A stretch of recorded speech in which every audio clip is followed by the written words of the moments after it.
সকল শিক্ষার্থীকে স্বাগত জানিয়ে শুরু করছি ম্যাথ ক্লাস। আজকে আমি ম্যাথ ক্লাসে নবম শ্রেণীর গণিতের বাস্তব সমস্যা সমাধানের সহজ সমীকরণ এর চ্যাপ্টার 5-এর কোশ্চেন নম্বর 7 এই অঙ্কটি সহজে সমাধান দেবো। তাহলে দেখো, এখানে দেওয়া আছে x² - 3 সমীকরণের মূলের প্রকৃতি নির্ণয় করো।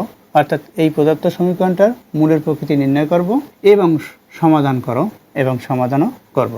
তাহলে লিখি, আমরা জানি দ্বিঘাত সমীকরণের আদর্শ রূপ, সেই রূপ অনুসারে করব। তাহলে লিখি, আমরা জানি দ্বিঘাত সমীকরণের আদর্শ রূপ কি জানি, ax² + bx + c = 0। এটা তাহলে এই দ্বিঘাত সমীকরণের আদর্শ রূপের সাথে প্রদত্ত সমীকরণের তুলনা করি। তাহলে লিখি, প্রদত্ত সমীকরণের আদর্শ রূপ, প্রদত্ত সমীকরণের আদর্শ রূপ। এখানে কি এখানে a দেওয়া আছে, ওখানে x² দেওয়া আছে, অর্থাৎ 1x², এভাবে লিখতে পারি। এরপর আছে এখানে দেখো +bx, এখানে b নেই, অর্থাৎ যে x এর ঘাত যে 1 সেটা নেই। তাহলে আমরা এখানে কি লিখবো, 0 × x লিখবো, অর্থাৎ 0-কে ব্র্যাকেট দিতে পারি × x। এরপর আছে এখানে প্লাস সাইন, প্লাস দেই। এরপর কি এখানে দেওয়া আছে -3, অর্থাৎ এইভাবে লিখতে পারি -3 ব্র্যাকেট দিয়ে = 0।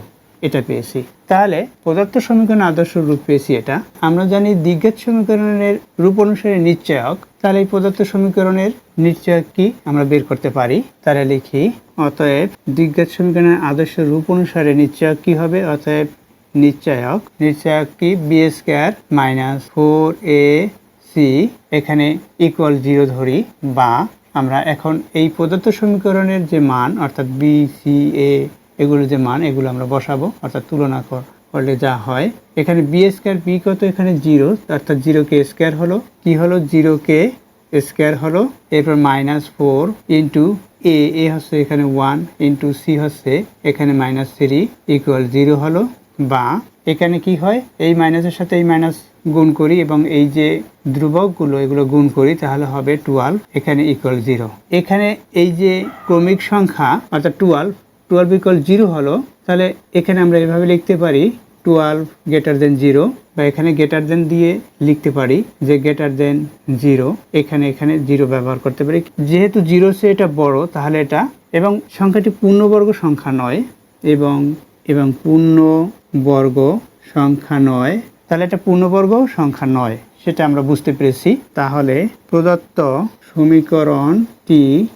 সমীকরণটির মূলদ্বয় বাস্তব, অসমান ও অমূলত। তাহলে প্রদত্ত সমীকরণের মূলদ্বয় হচ্ছে বাস্তব, অসমান ও অমূলত।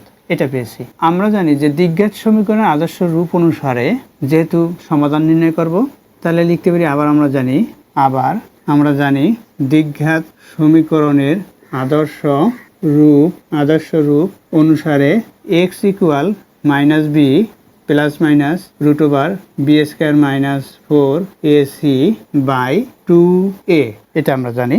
অতএব x = -b, b এর মান কি দেখো, এখানে b এর মান হচ্ছে, এখানে বসিয়েছি 0, এখান থেকেও আমরা লিখতে পারি b এর মান হচ্ছে 0। এখানে মাইনাস আছে 0 লিখি।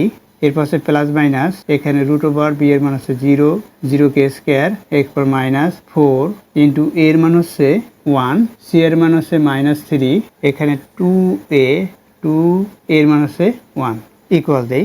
দেখো এখানে কি হয়, এখানে 12 হয়, এই 4 এর সাথে 3 গুণ করি, এই সাইন গুণ করি, তাহলে 12 হবে, বাই এখানে কত আছে, 2 আছে, হর এটা লিখলাম, = দেই 12, অর্থাৎ 4 × 3 এটাকে বর্গমূল বাই 2। তাহলে কি হবে, এখানে আবার লিখি, বা এখানে x = যেহেতু x লেফট সাইডে, তা লিখিনি। এখানে x = কি হবে, 4কে যদি বর্গমূল করি তাহলে 2 হবে। এরপর এখানে আছে √3, এই বর্গমূল 4কে দিলে 2 হবে, অর্থাৎ 2² যেহেতু স্কয়ার, এবং এই বর্গমূল বাদ যাবে, তো সুতরাং 2 থাকবে, বাই এখানে 2 আছে। এখন 2 দিয়ে 2কে ভাগ করি। এখানে দেখো, এই যে সমীকরণটি যেটা নির্ণয় করেছি, এটা ধনাত্মক অথবা ঋণাত্মক, অর্থাৎ এটা প্লাস মাইনাস হয়।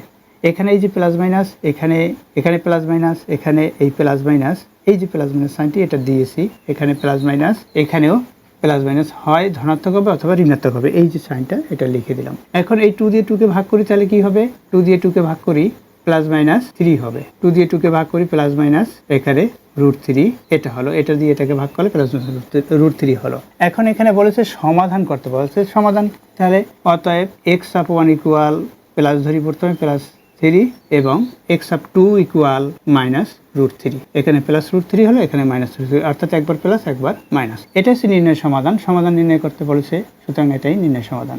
অতএব নির্ণেয় সমাধান কি, এখানে x ইকুয়াল প্লাস মাইনাস √3 দিতে পারি, অথবা দেখো এই সমাধান x ইকুয়াল x⁴ x⁴, আমরা এখানে √3 মাইনাস √3 এভাবে লিখতে পারি, অথবা x ইকুয়াল প্লাস মাইনাস √3 এভাবে লিখতে পারি। এটাই সমাধান, নির্ণয় সমাধান, এটা হচ্ছে অ্যান্সার। আশা করি বুঝতে পেরেছো। এতক্ষণ ম্যাথ ক্লাসের সাথে থাকার জন্য সকলকে ধন্যবাদ জানিয়ে আজকের মতো বিদায় নিচ্ছি।